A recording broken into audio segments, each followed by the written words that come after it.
The man accused of killing tech executive Bob Lee wrapped up his third day of testimony today.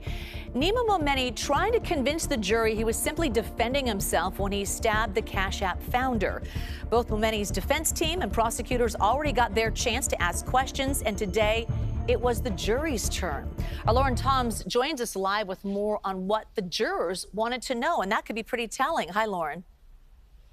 Yeah, hey, Juliet. Jurors today firing off more than 60 questions for Nima Momeni, digging into some of the gaps and inconsistencies they found in his story. Now, the defense is nearing the end of their case, but the defense really doubling down at this point on their argument that this is a case of self-defense.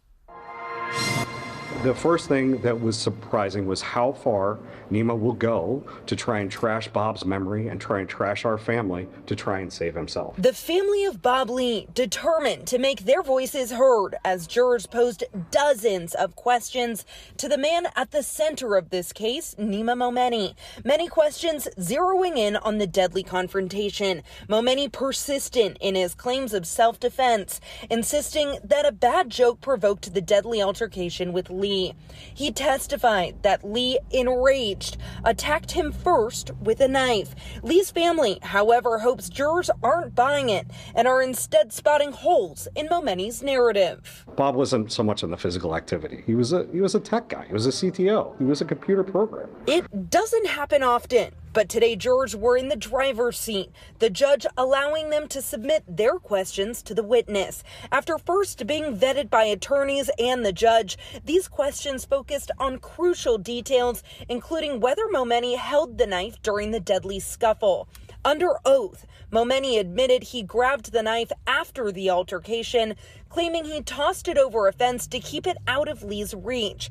But a critical question looms. Where did the knife come from in the first place? That piece of the puzzle remains shrouded in uncertainty and possibly out of the court's reach. This is a problem for the defense. This is one area that it's hard to give an explanation for that jurors may be totally comfortable with. 99% of the DNA on the handle is Nima Momeni's.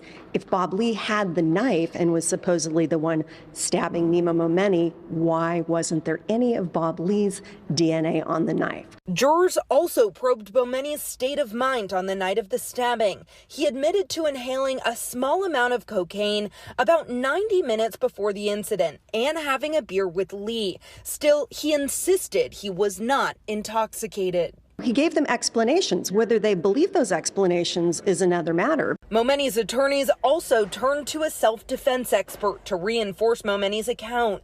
The expert demonstrated in court using a pen to symbolize the knife, how Lee could have pulled the knife from his right front pocket during the altercation, arguing that this scenario matched Momeni's claims. But to the prosecution and to Lee's family, this reenactment was out of the question. An attempt to rewrite the events that cost them their loved one. The only way they found somebody to defend that was to find somebody who has no expertise. Unfortunately, they cannot hear that Bob's side of the story, and they can't see who Bob was from what's in that courtroom today.